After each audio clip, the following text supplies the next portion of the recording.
a la exposición de la palabra de Dios por medio de la epístola a los Hebreos, donde el Señor nos ha estado hablando en relación a los que por medio de su fe alcanzaron buen testimonio desde la antigüedad, como lo fueron Abel, Enoc, Noé y Abraham. Sin embargo, en relación al testimonio de Abraham, el escritor a los Hebreos nos va a continuar dándonos detalles, porque Abraham es el padre de los creyentes. Ahora, no solamente de los creyentes del Antiguo Testamento, sino también de los del Nuevo. Por eso la Escritura dice en Romanos 4, 13 al 16, porque no por la ley fue dada a Abraham o a su descendencia la promesa, que sería heredero del mundo, sino por la justicia de la fe. Porque si los que son de la ley son los herederos, vana resulta la fe y anulada la promesa. Pues la ley produce ira, pero donde no hay ley tampoco hay transgresión. Por tanto, es por fe, para que sea por gracia, a fin de que la promesa sea firme para toda su descendencia, no solamente para la que es de la ley, sino también para la que es de la fe de Abraham, la cual es padre de todos nosotros. Entonces es claro que es claro que Abraham es considerado como el padre de los creyentes, tanto del Antiguo Testamento como lo del Nuevo, pero es a través de la fe. Ahora, hace 2 semanas estuvimos analizando los versículos 8 y 9 del capítulo 11, donde tocamos el tema de la patria celestial, la cual Abraham recibió como heredad desde antes de salir de Ur de los Caldeos. Pero también Abraham recibió la promesa que sería padre de muchedumbres, lo cual, por cierto, nunca miró con sus propios ojos. Sin embargo, la Escritura nos enseña que él lo miraba desde lejos. Porque esta descendencia realmente se empezó a formar a través de su nieto Jacob, estando en Egipto. De hecho, la Escritura nos dice que Jacob entró a Egipto solamente con 70 personas, como se menciona en Génesis 47, 27. Se los vamos a poner en la pantalla. Dice aquí la Escritura, y los hijos de José, que le nacieron en Egipto, 2 personas. Todas las personas de la casa de Jacob que entraron en Egipto fueron 70. Ahora, de estos 70 se multiplicaron a más de 600,000 hombres, sin considerar mujeres y niños. Por lo cual se estima que salieron de Egipto cerca de 1,000,000 de israelitas, los cuales se multiplicaron en un periodo de 430 años, como también lo menciona la Escritura en Éxodo 12:40, donde nos dice, el tiempo que los hijos de Israel habitaron en Egipto fue 430 años. Por lo cual, Egipto fue una especie de incubadora para que los israelitas pudieran multiplicarse bajo la cobertura de Faraón y bajo la gracia que Dios le dio a Josué ante Faraón. Fue José, ¿verdad? José. Para que él pudiera ser el segundo de Faraón. Sin embargo, cuando José muere y también el faraón, se levanta un nuevo faraón y por lo tanto la condición de los israelitas cambia totalmente porque este nuevo faraón les tuvo miedo. Esto derivado a que se estaban multiplicando en gran manera, motivo por el cual decidieron esclavizarlos. Pero el punto que quiero resaltar de esto es que Dios cumplió la promesa que le había dado al patriarca Abraham de que tendría una descendencia de multitudes. Sin embargo, Abraham ciertamente nunca las miró, nunca miró esa gran descendencia. Y aquí es donde entra el mover de la fe para dejar testimonio. Entonces, con esto en mente, leamos ahora nuestro texto base en Hebreos capítulo 11 y hoy vamos a tocar solamente los versículos 10 al 12. Hebreos 11, versículos 10 al 12.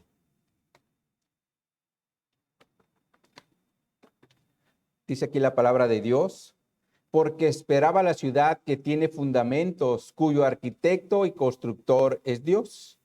Por la fe también la misma Sara, siendo estéril, recibió fuerza para concebir y dio a luz aún fuera del tiempo de edad, porque creyó que era fiel quien lo había prometido. Por lo cual también de uno, y este ya casi muerto, salieron como las estrellas del cielo en multitud y como la arena innumerable que está a la orilla del mar. El título que le hemos dado a esta enseñanza es Una ciudad con fundamentos. ¿Le puede dar un clic ahí en la pantalla, mis hermanos? Mi hermano, ahí está. Una ciudad con fundamento. Ahora, cuando escuchamos la palabra cimientos, ¿qué es lo primero que se nos viene a la mente? ¿Acaso no es una construcción?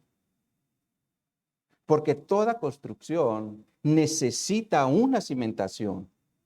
Como por ejemplo, si mandamos construir en nuestro hogar una barda, vamos a pedir que le pongan buena cimentación. Sobre todo porque nosotros vivimos en una zona sísmica. Ahora, ¿qué pasaría si no le ponen una buena cimentación? Lo más seguro es que en el primer temblor se viene abajo. Pero si tiene buena cimentación, no cualquier temblor la va a derrumbar. De hecho, últimamente hemos tenido una gran cantidad de eventos sísmicos, ¿verdad? Y hasta donde sé, ninguno de estos eventos sísmicos, han afectado nuestros hogares. Y mucho menos la cimentación, como si no hubiera pasado nada. Sí lo sentimos, pero no pasa nada, ¿verdad? Sin embargo, si ustedes pasan allí por el Club Bancali, en la parte de enfrente está la ciudad deportiva y ahí hay una sección de bardas. Y ahorita 2 de ellas se vinieron abajo. Ahora, ¿por qué se vinieron abajo? Lo más seguro es que su cimentación no estaba bien. Y lo mismo puede pasar con las casas o con los edificios si no están bien cimentados. Ahora, en relación a los edificios, todos sabemos que la Ciudad de México también es una ciudad de constantes movimientos sísmicos. Pero de igual forma, es una ciudad con edificios mayores a los 100 metros de construcción. De hecho, estamos en el segundo lugar en América Latina porque tenemos 142 edificios que superan los 100 metros de construcción. Pero uno de ellos específicamente es la Torre Latinoamericana. ¿Alguien se ha subido alguna vez al mirador de esa torre? Hace como unos 3 años, mi esposa y yo tuvimos esa experiencia de estar allí. Y es impresionante cómo se ve toda la ciudad desde ese lugar. ¿Le puedes dar un clic, mi hermano? Aquí hay 3 fotos que quise extraer. Aquí vemos cómo se ve la ciudad. Ahí de hecho está Bellas Artes abajo. Son de diferentes secciones, pero de ahí se puede ver toda la ciudad. Ahora, la Torre Latinoamericana es considerada como un monumento artístico y es comparada con los rascacielos de la ciudad de Nueva York de los Estados Unidos. De hecho, esta torre fue inaugurada en 1956 y se consideró como el primer y más grande edificio del mundo con fachada de vidrio y aluminio. Y fue construida con un material muy ligero y resistente, conocido en ese tiempo como acero denominación 47, el cual se estaba innovando en ese tiempo. Pero la parte que quiero comentar de esta torre es su cimentación, porque fue construida sobre una instalación hidráulica, la cual le permite flotar en el subsuelo y de esa forma resistir temblores y terremotos, como lo ha hecho hasta el día de hoy. Es más, cuenta con un premio del Instituto Americano de la Construcción de Acero por ser el edificio más alto y expuesto a una enorme fuerza sísmica, por lo cual es una construcción firme y sólida hasta el día de hoy. Sin embargo, en relación a la construcción, algo que también es importante considerar es que toda buena construcción va a requerir la participación de un arquitecto y de constructores. Porque los arquitectos son los que se encargan del diseño y de la supervisión del mismo. Y los constructores son los que se encargan de llevar a cabo la mano de obra de los planos que estableció el arquitecto. Ahora, ¿qué creen que pasaría si dentro de la construcción, por ejemplo, hablando de la torre latinoamericana, los constructores no hubieran seguido los planes del arquitecto? O al revés, el arquitecto no hubiera hecho un buen diseño para su cimentación. Definitivamente la torre latinoamericana se hubiera caído en el terremoto de 1985. Como ha pasado con nuestras construcciones que han sido expuestas a este tipo de terremotos. De hecho, aquí tuvimos una experiencia por allá como en el 2010, ¿verdad? Le pones a dar un clic allí. Aquí pongo unas imágenes de algunas construcciones que se vinieron abajo en ese terremoto.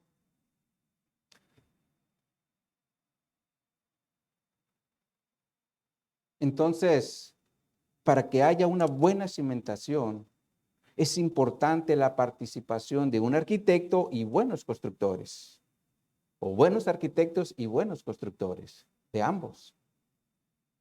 Ahora, mis hermanos, si lo aplicamos a lo espiritual, la Escritura nos enseña que nuestra fe también está bajo una cimentación, la cual fue establecida por Cristo a través de sus apóstoles y profetas, como la Escritura lo enseña en Efesios capítulo 2, versos 20 al 22, se los vamos a poner en la pantalla. Dice aquí la Escritura, edificaos sobre el fundamento de los apóstoles y profetas, siendo la principal piedra del ángulo Jesucristo mismo, en quien todo el edificio, bien coordinado, va creciendo para ser un templo santo en el Señor, en quien vosotros también sois juntamente edificados para morada de Dios en el Espíritu. Se observan, aquí la iglesia es comparada con un edificio, el cual tiene una cimentación por medio de los apóstoles y profetas que iniciaron la iglesia en el primer siglo, donde por cierto Cristo es la piedra angular. Ahora, la piedra angular es la que sostiene toda la construcción. Les ponemos un dibujo gráfico, le damos un enter ahí. Aquí la piedra angular es Cristo y de ahí en adelante viene toda la construcción. Ahora, ciertamente la Escritura, en la Escritura de Efesios no utiliza la palabra cimentación, sino fundamento. Pero la cimentación prácticamente es un sinónimo de fundamento, porque se refiere a una construcción con bases sólidas, donde Cristo es la piedra angular y sus apóstoles y profetas son los que establecieron el fundamento o la cimentación para que la iglesia sea un edificio sólido, es decir, que no se derrumbe fácilmente, aunque esté en una zona sísmica. Porque no podemos negar que constantemente estamos experimentando terremotos en nuestra fe, como por ejemplo, problemas matrimoniales, problemas con los hijos, problemas en el trabajo, problemas con las enfermedades y las dolencias o incluso problemas con los hermanos. Todos estos son terremotos que podemos estar enfrentando en un momento en nuestra vida cristiana que va a querer afectar nuestra fe. Sin embargo, la garantía que tenemos es que estamos con bases sólidas y firmes. Y por lo tanto, mis hermanos, no debemos derrumbarnos. Y eso es importante entenderlo para que sigamos adelante creciendo y siendo edificados en nuestra nueva vida en Cristo para ser un templo santo al Señor, como dice al final del versículo 21 que leímos en Efesios 2. Ahora, hablando del templo, la Escritura también nos enseña que nuestro cuerpo es un templo en 1 Corintios capítulo 3, versos 16 al 17. Se los vamos a poner también en la pantalla. Dice aquí la Escritura, ¿no sabéis que soy templo de Dios y que el Espíritu de Dios mora en vosotros? Si alguno destruyere el templo de Dios, Dios le destruirá a él, porque el templo de Dios, el cual sois vosotros, santo es. Entonces es claro que en Cristo somos un templo donde mora el Espíritu Santo y por lo tanto es santo. Como dice al final del versículo 17. Motivo por el cual, ¿qué debemos hacer? Cuidarlo, ¿verdad? Ahora, muchos de nosotros, la realidad es que llegamos a Cristo con un cuerpo casi a punto de desfallecer, porque le dimos rienda suelta a la carne.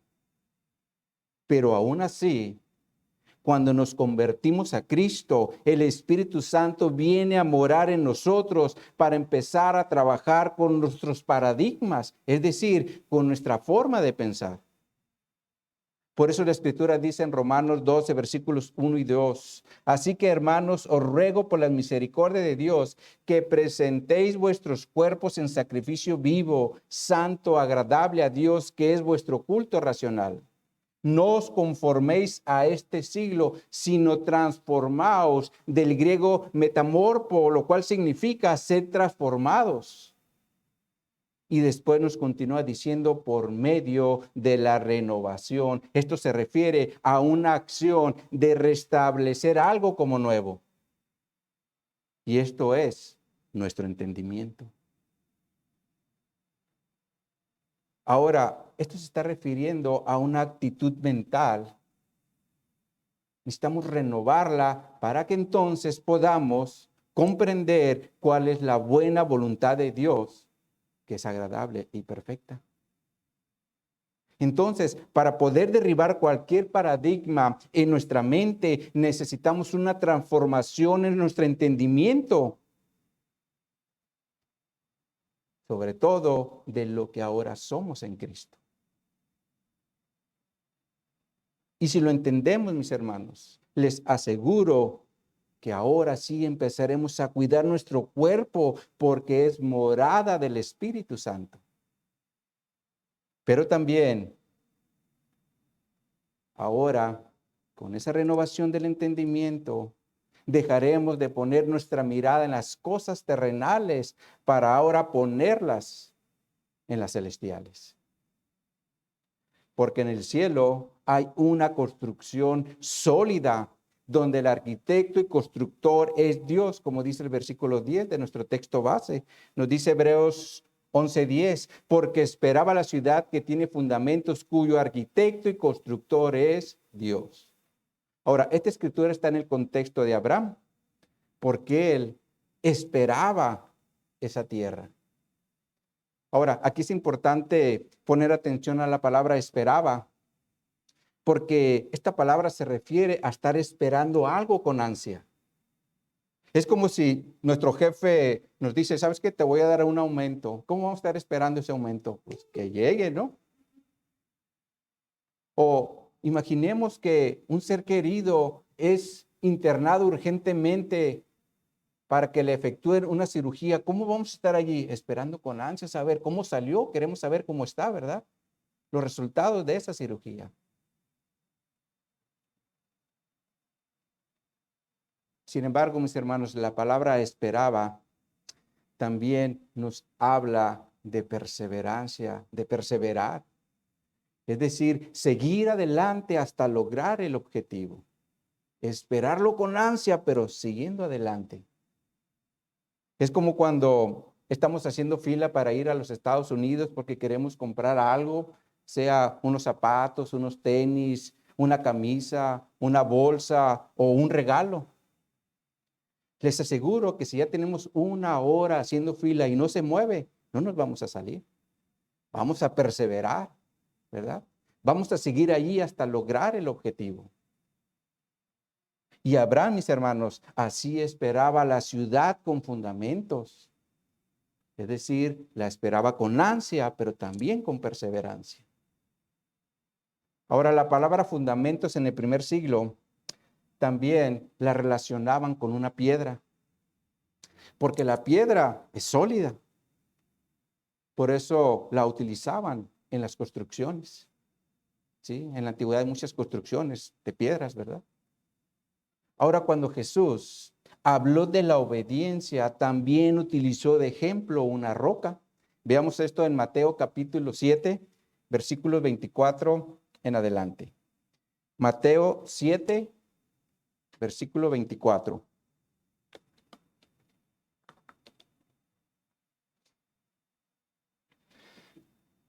Evangelio de Mateo, capítulo 7, verso 24 nos dice: cualquiera pues que me oye estas palabras y las hace. Aquí la palabra hace está relacionada con una acción, y la acción ¿qué es? Obedecer, ¿verdad? Por eso dice, cualquiera pues que me oye estas palabras y las hace, le compararé a un hombre prudente que edificó su casa ¿sobre qué dice? Sobre la roca. Descendió lluvia, vinieron ríos, soplaron vientos y golpearon contra aquella casa y no cayó porque estaba fundada sobre la roca. Si observan, aquí la roca está relacionada con una construcción sólida. Por eso dice que ni la lluvia, ni los ríos, ni los vientos la pudieron derribar. Estaba sólida. Y así es la construcción de las personas que son obedientes a las ordenanzas de Jesús. Vamos a estar sólidos si somos obedientes. Pero si somos desobedientes, también nos da un ejemplo en los versículos 26 y 27, donde nos dice, pero cualquiera que me oye estas palabras y no las hace, le compararé a un hombre insensato que edificó su casa sobre la arena. Y descendió lluvia, y vinieron ríos, y soplaron vientos, y dieron con ímpetu contra aquella casa, y cayó, y fue grande su ruina. Entonces es claro que la desobediencia va a traer ruina o pérdida, porque a final de cuentas estamos construyendo sobre un terreno que no es sólido como lo es la arena. Entonces, cuando Jesús utilizó el ejemplo de la roca, sus receptores entendieron que se estaba refiriendo a algo sólido. Cuando eran obedientes, es algo sólido. Ahora, Jesús también utilizó el ejemplo de una roca para hablar de su iglesia. Cuando les pregunta a sus discípulos, ¿quién dice los hombres que es el Hijo del Hombre? Ellos le respondieron, unos dicen que eres Juan el Bautista, otros dicen que eres Elías, otros dicen que eres Jeremías y otros dicen que eres uno de los profetas. Pero ahora Jesús se dirige a ellos y les dice, ¿y ustedes quién dicen que soy? Y aquí Pedro le contesta, tú eres el Cristo, el Hijo del Dios viviente. Y en base a esta respuesta, Jesús le dice lo siguiente en Mateo 16, se los vamos a poner en la escritura, Mateo 16, versículos 17 y 18. Le dice, entonces le respondió Jesús, bienaventurado eres, Simón, hijo de Jonás, porque no te lo reveló carne ni sangre, sino mi Padre que está en los cielos. Y yo también te digo que tú eres Pedro, es decir, una piedra, y sobre esta roca, es decir, una piedra más grande, edificaré mi iglesia y las puertas del Hades no prevalecerán contra ella. Entonces Jesús aquí le dice a Pedro que va a edificar su iglesia sobre una roca grande, la cual es Cristo. Porque Cristo es la piedra angular. Pero también nos enseña que va a utilizar piedras como Pedro para que sea una construcción sólida, es decir, una construcción que no se va a derribar. Por eso también termina diciendo en el versículo 18, y las puertas del Hades no prevalecerán contra ella. Ahora, aquí es importante entender que el Hades se refiere a una tumba. Y cuando alguien está en una tumba, no puede hacer absolutamente nada porque para empezar está muerto. Sin embargo, la palabra Hades también tiene un sentido bíblico de algo que está en prisión y por lo tanto no es libre. Entonces lo que Jesús nos está diciendo, la tumba que hace prisionero a los hombres no va a tener dominio sobre su iglesia. Por eso dice no prevalecerá, lo cual significa tener dominio. Y por lo tanto en Cristo, cuando nosotros somos parte de su iglesia, somos libres para no vivir en prisión o para estar restringidos. Sin embargo, el problema de esto es que muchos en la iglesia, como vivieron muchos años en prisión, quieren seguir viviendo como prisioneros. Y por lo tanto, no toman las herramientas que Cristo nos dejó en su palabra para poder transformar su entendimiento y de esa forma ser libres de cualquier prisión del pasado. Ahora, esto definitivamente lo podemos aplicar a un sinfín de direcciones hacia donde estemos apuntando. Pero yo les pido que lo apliquen a aquellas cosas o cosa que al día de hoy los quiere seguir teniendo en prisión. Para que lo suelten, mis hermanos. Y de esa forma puedan vivir en la libertad que Cristo nos dio desde el momento que formamos parte de su iglesia. Porque Él es la roca sólida que nos sostiene y también nos da libertad. Ahora, un ejemplo que tenemos en la Escritura es el de Pablo. Porque cuando Pablo comprendió que era libre, ya no hubo nada ni nada. Más bien ya no hubo absolutamente nada en la tierra que le impidió o fue un obstáculo para que él pudiera hacer la obra de Cristo. Por eso, cuando les escribe a los filipenses, les dice en Filipenses 3, 7, versículo 7 al 9, dice, pero cuantas cosas eran para mí ganancia, las he tenido como pérdida por amor de Cristo. Y ciertamente aún estimo todas las cosas como pérdida por la excelencia del conocimiento de Cristo Jesús, mi Señor, por amor del cual lo he perdido todo y lo tengo por basura para ganar a Cristo y ser hallado en Él, no teniendo mi propia justicia que es por la ley, sino la que es por la fe de Cristo, la justicia que es de Dios por la fe.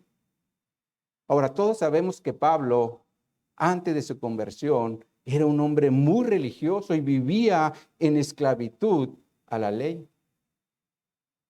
Pero cuando comprendió que Cristo lo hizo libre, agarró todos sus logros como fariseo y los tiró a la basura para ahora vivir en la libertad que Cristo le dio.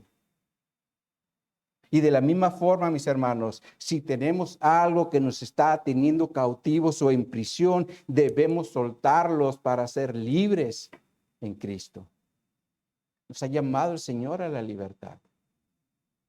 Pero para lograrlo, debemos empezar con nuestra mente. Para poder derribar todos los paradigmas que nos quieren seguir teniendo en esclavitud. Porque si no hay renovación de nuestro entendimiento, seguiremos en esclavitud y por lo tanto seguiremos atados haciendo la voluntad de la carne y no la de Dios que nos estableció en su palabra.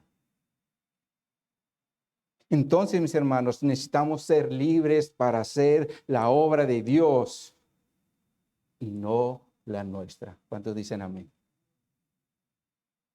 Ahora, retomando el texto base, ya vimos que Abraham esperaba una ciudad que tiene fundamentos. Y también ya vimos que los fundamentos se refiere a algo sólido.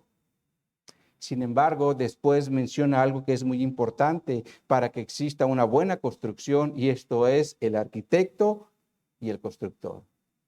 Solo que en este caso, tanto el arquitecto como el constructor es Dios.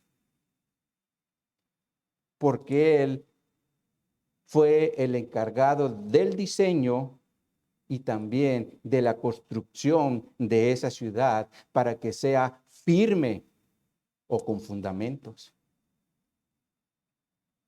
Ahora, por el contexto a la epístola de los Hebreos, sabemos que la ciudad que esperaba a Abraham fue establecida por Cristo, quien es la piedra angular, como ya lo vimos.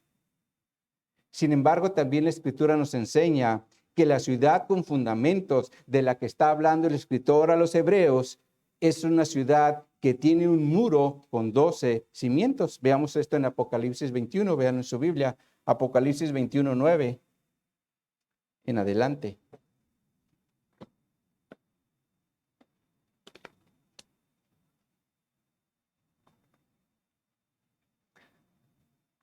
Dice aquí la palabra de Dios, Apocalipsis 21, 9.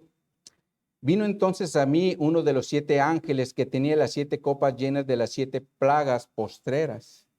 Y habló conmigo diciendo, ven acá, yo te mostraré la desposada, la esposa del Cordero. Y me llevó en el espíritu a un monte grande y alto, y me mostró la gran ciudad santa de Jerusalén, que descendía del cielo de Dios, teniendo la gloria de Dios, y su fulgor era semejante al de una piedra preciosísima, como piedra de jaspe, diafana.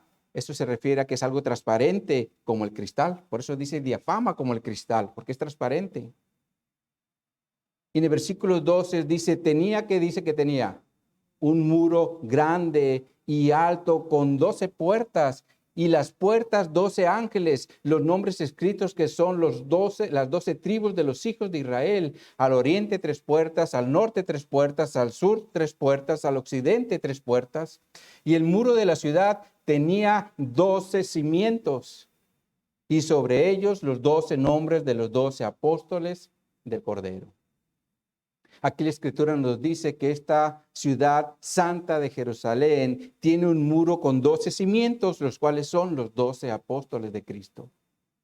Sin embargo, algo que también es importante mencionar es que cuando hay un cimiento, esto también nos habla de permanencia, es decir, que es algo que no se mueve. Ahora, cuando Abraham vivía en la tierra, él nunca tuvo una morada con cimientos, porque recordemos que Abraham vivía en tiendas de campañas, las cuales armaba y desarmaba para moverse de un lugar a otro como lo hacía todo nómada. Por ese motivo Abraham, mientras estuvo aquí en la tierra, siempre puso su mirada en lo celestial, porque ahí es donde hay fundamentos y de igual forma permanencia. Y lo mismo, mis hermanos, debemos hacer nosotros, porque aquí todo es perecedero. Como por ejemplo, si una persona compra un carro del año y no lo usa, con el tiempo, automáticamente o solito, se empieza a deteriorar. Les pongo un dibujo gráfico en la pantalla. Aquí tenemos un bochito, ¿verdad? Que está totalmente inservible. Y eso es lo que hace el tiempo, porque de forma natural hace que todo se vaya desgastando. En este caso, la pintura, las llantas, el motor y todo. Por ese motivo es mejor tener nuestra esperanza en las cosas de arriba, porque allí todo es incorruptible. De hecho, por ese motivo, el apóstol Pedro dijo en primera de Pedro capítulo 1, versículos 3 y 4, se los vamos a poner en la pantalla.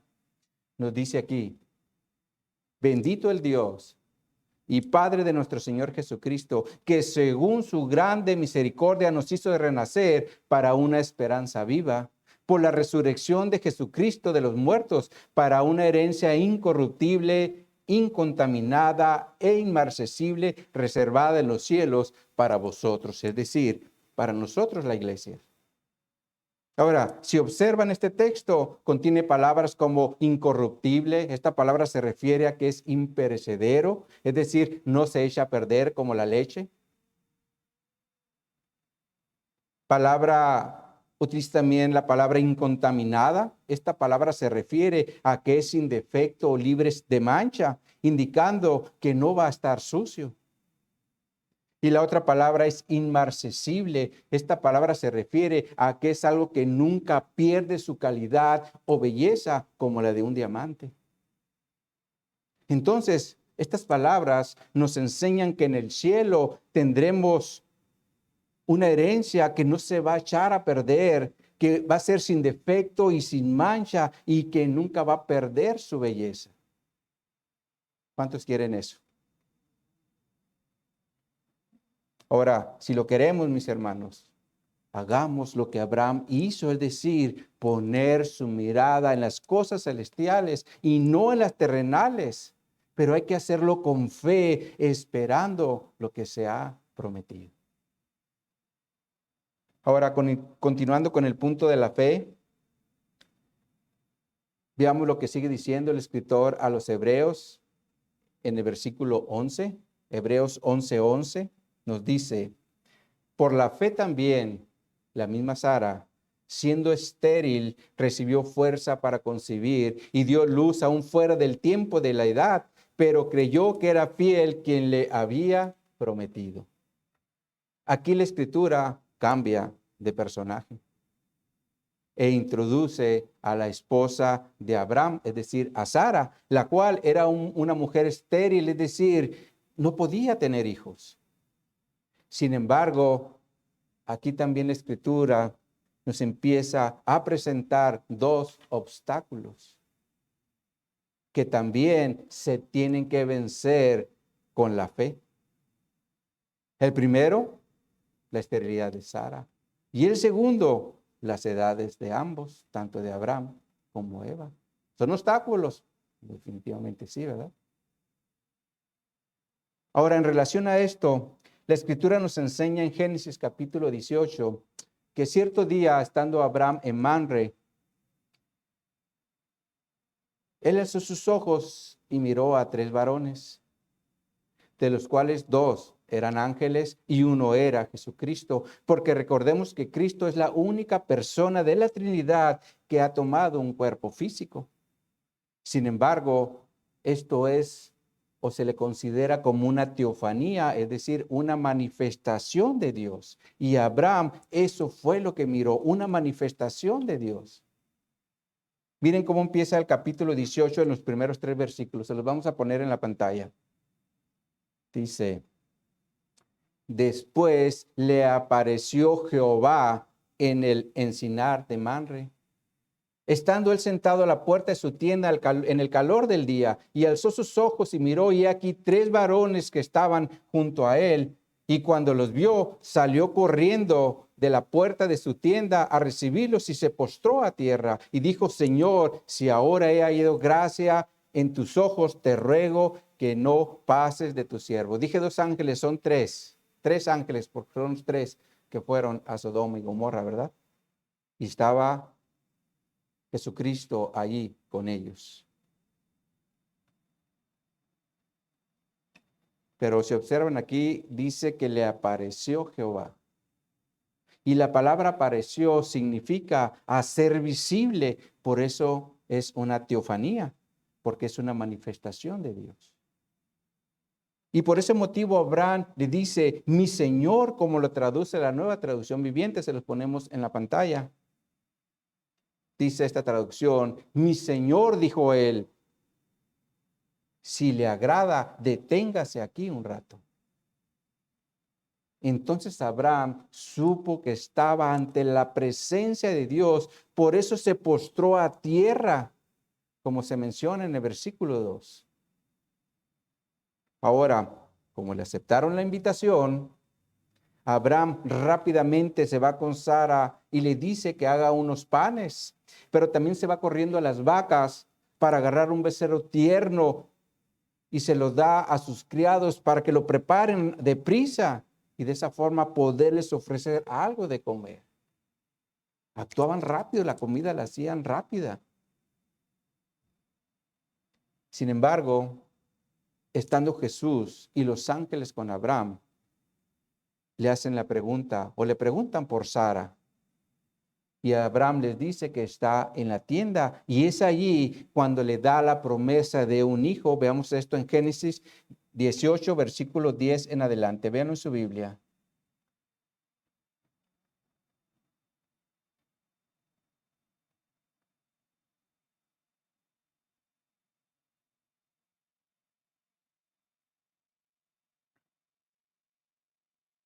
Dice: Entonces dijo, de cierto volveré a ti, y según el tiempo de vida, he aquí que Sara tu mujer tendrá un hijo, y Sara, ¿qué dice que hacía? Escuchaba a la puerta de la tienda que estaba detrás de él, y Abraham y Sara eran viejos de edad avanzada, y Sara le había cesado ya la costumbre de las mujeres. Se observan, aquí se presentan los dos obstáculos que son mencionados en el texto base. Esto es la esterilidad de Sara y sus edades. Sin embargo, para Dios, mis hermanos, eso no era ningún problema, porque Él es todopoderoso y no hay nada imposible para Dios. Motivo por el cual le dice a Abraham que en un año regresará a Sara y tendrá un hijo. Ahora, la Reina Valera no menciona tiempo, solo dice, de cierto volveré a ti según el tiempo de vida. Pero otras traducciones sí lo mencionan, como por ejemplo la Nueva Traducción Viviente, se los vamos a poner en la pantalla.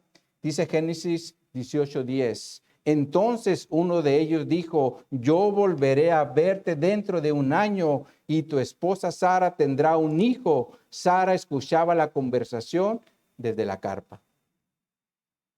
Aquí vemos cómo se menciona un tiempo específico, es decir, el de un año. Sin embargo, la Escritura nos dice que Sara escuchaba la conversación desde la carpa, lo cual indica que ella no estaba con ellos, porque Abraham y los varones estaban debajo de un árbol, como se menciona en el versículo 8. Veamos esto, Génesis 18:8. Dice, tomó también mantequilla y leche y el becerro que había preparado y lo puso delante de ellos, y él se estuvo con ellos, donde dice que estaba debajo de un árbol, y comieron. Sara en la carpa, ellos en un árbol.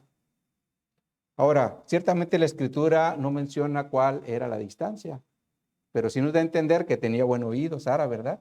Porque desde la carpa escuchó lo que estaba pasando, ¿verdad? ¿Y cómo lo escuchó? La escritura dice que se rió. Dice Génesis 18:12. Se rió pues Sara entre sí, diciendo, después que he envejecido tendré deleite, siendo también mi señor ya viejo. Ahora, ¿por qué creen que esto le causó risa a Sara? Definitivamente, mis hermanos, es porque esto es algo imposible para la mente humana. Es como si el día de hoy le dicen a nuestra hermana Martita que va a ser mamá. Les aseguro que también se va a reír, ¿verdad? Porque para la mente humana esto es algo imposible.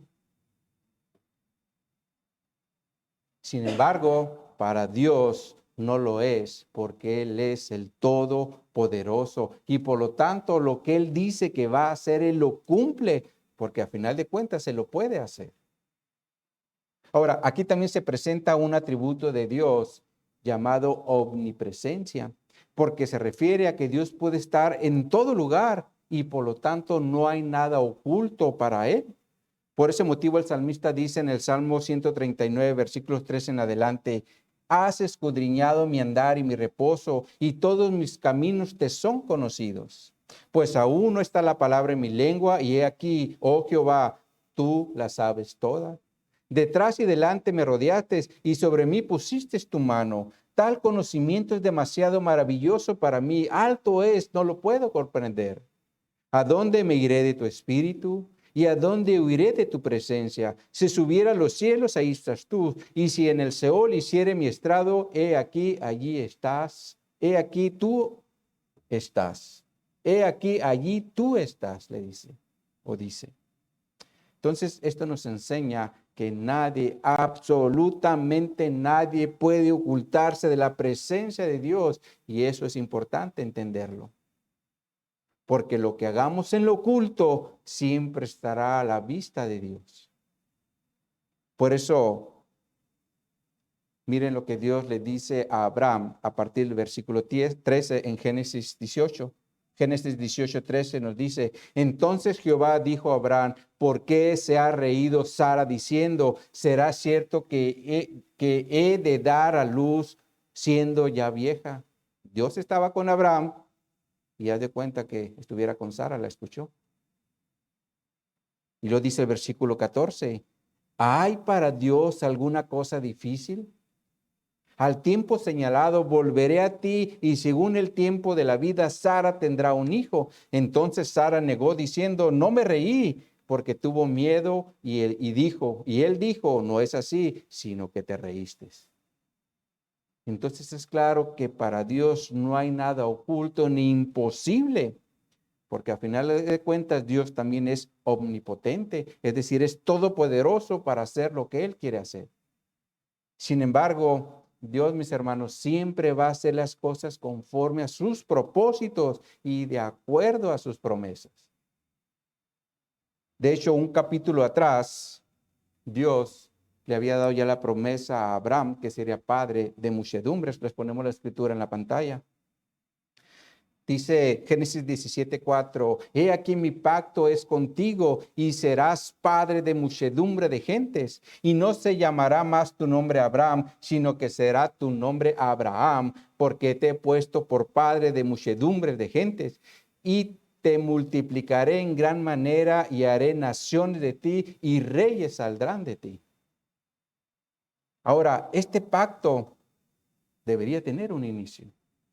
Y este inicio es el que vemos en el capítulo 18, cuando Dios le dice a Abraham que va a tener un hijo independientemente de su edad o de su estado físico.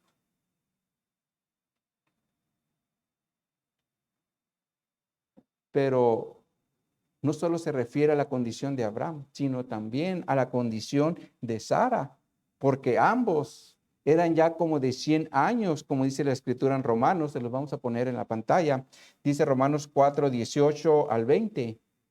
Él, es decir, Abraham, creyó en esperanza contra esperanza para llegar a ser padre de muchas gentes, conforme a lo que se le había dicho, así será tu descendencia. Y no se debilitó en la fe al considerar su cuerpo, que estaba ya casi como muerto, siendo de casi 100 años, o a la esterilidad de la matriz de Sara. Tampoco dudó por incredulidad de la promesa de Dios, sino que se fortaleció en fe, dando gloria a Dios. Abraham definitivamente sabía cuál era su condición, pero él tenía puesta su fe en el Señor, porque sabía que lo que el Señor le dijo, él lo iba a cumplir.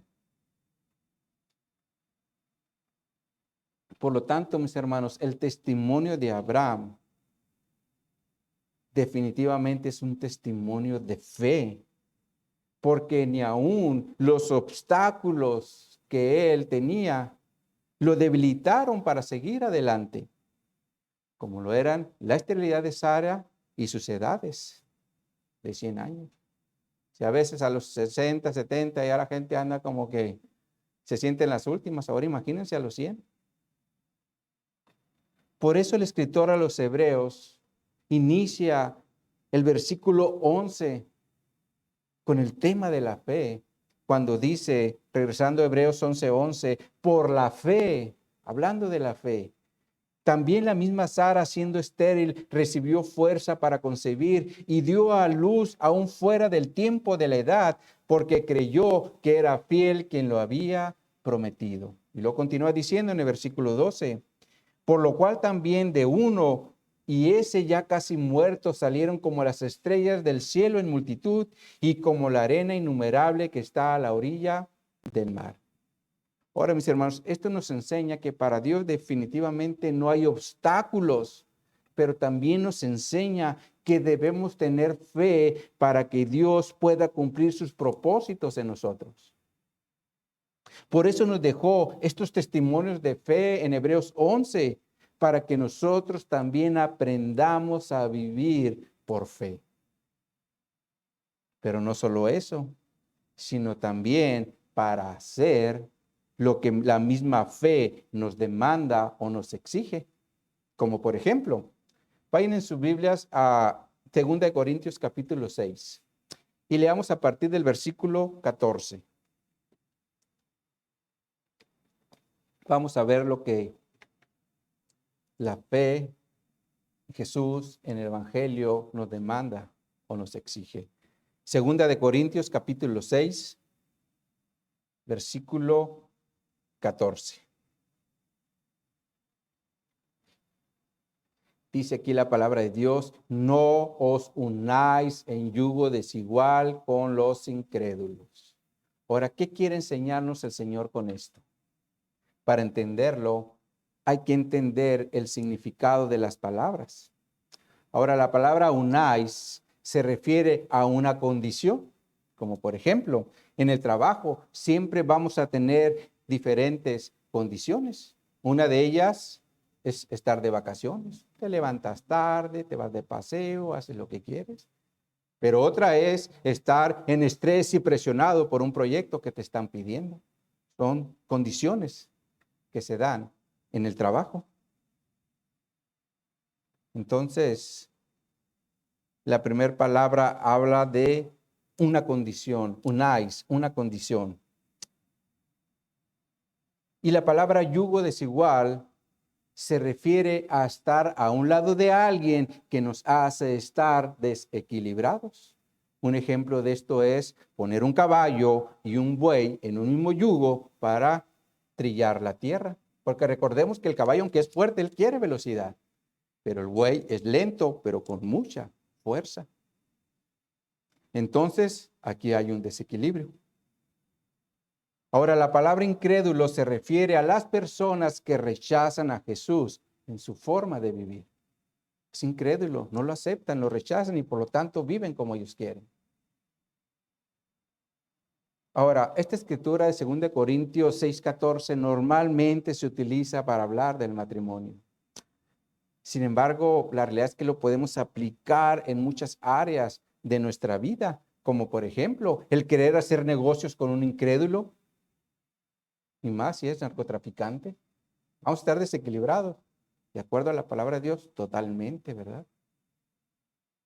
O el estar buscando solamente amistades que rechazan el evangelio. Esto también es vivir de una forma desequilibrada, porque ellos tienen otros deseos, otras motivaciones a las que debe de tener un cristiano.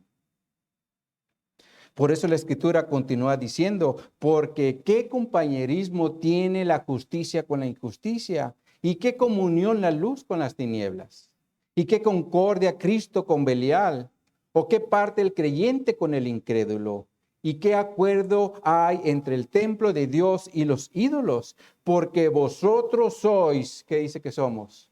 El templo del Dios viviente, como Dios dijo, habitaré y andaré entre ellos y seré su Dios y ellos serán mi pueblo. Por lo cual, salid del medio de ellos y apartaos. ¿Quién dice? El Señor.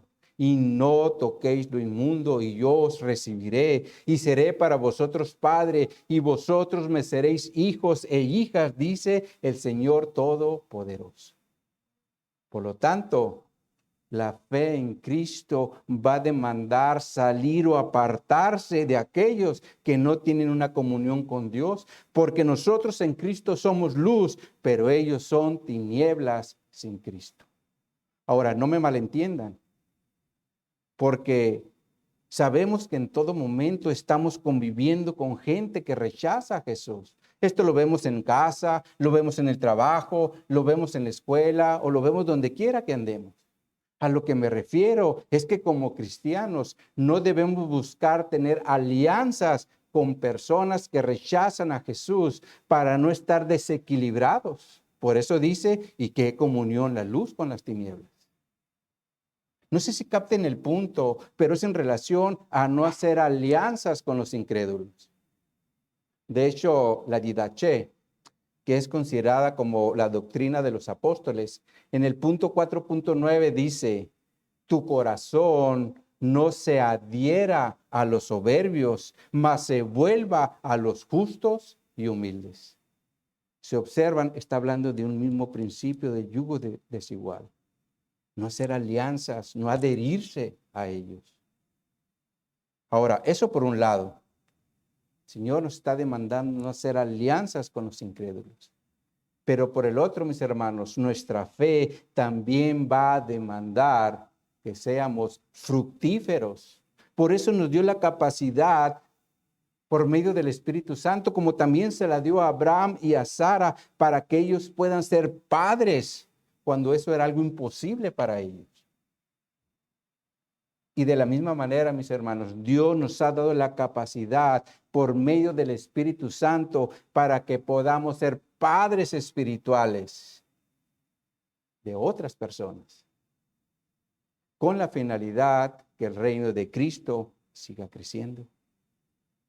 Y eso también es importante entenderlo para que no seamos cristianos estériles hablando espiritualmente.